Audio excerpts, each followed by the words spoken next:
शौर्य TV का मंच वैसे तो किसी माफिया का गुणगान करने के लिए नहीं है, लेकिन 3 अगस्त को इलाहाबाद हाई कोर्ट से जमानत मिलने के बाद अब लगभग 36 साल बाद खुली हवा में सांस ले रहे ब्रिजेश सिंह के माफिया बनने की कहानी अलग है।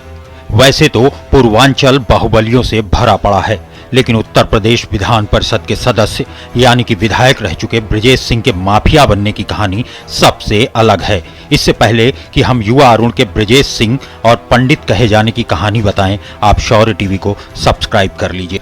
युवा ब्रिजेश सिंह उर्फ अरुण कुमार सिंह का जन्म वाराणसी में हुआ था।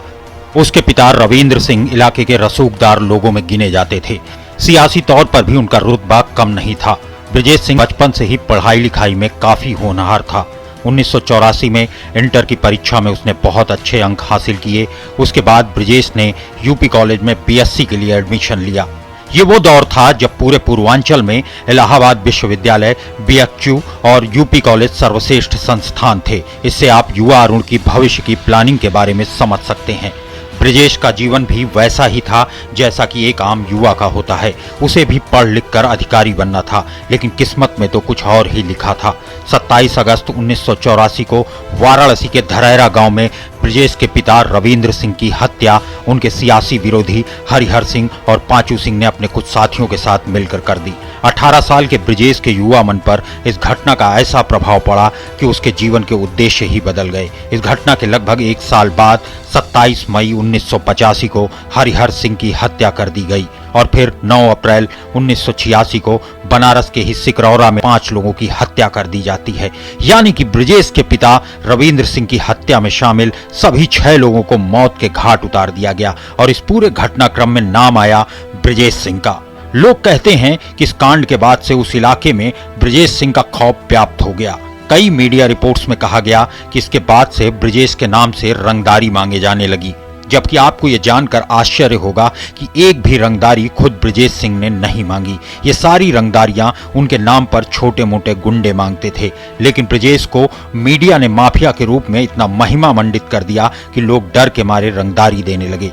जबकि इन सब से अलग ब्रिजेश सिंह तो ठेकेदारी में लगा हुआ था और इसी ठेकेदारी के दौरान ब्रिजेश की दुश्मनी जेल में सजा काट रहे हार्डकोर क्रिमिनल मुख्तार अंसारी से हो गई और यहीं से पूर्वांचल 2 गुटों में बंट गया। यहाँ एक बात और रोचक है कि 2009 में सरेंडर करने के बाद से लेकर अब तक किसी भी मामले में ब्रिजेश सिंह का नाम नहीं आया, जबकि जेल में बंद बाकी माफिया रोज ही कोई न कोई कांड कर रहे हैं।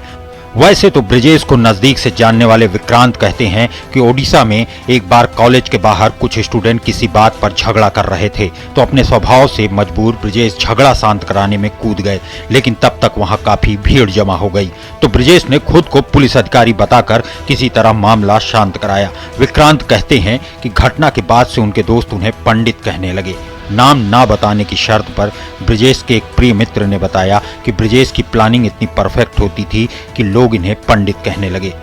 जेल में रहते हुए साल 2015 में ब्रिजेश सिंह एमएलसी का चुनाव भारी मतों से जीतकर विधायक बने और साल 2022 में जब बीजेपी की प्रचंड लहर थी, तब भी ब्रिजेश ने बीजेपी प्रत्याशी को बड़े अंतर से हराया। अब बात यह आती है कि माफिया का टैग लगने के बाद भी ब्रिजेश की स्वीकार्यता इतनी क्यों है।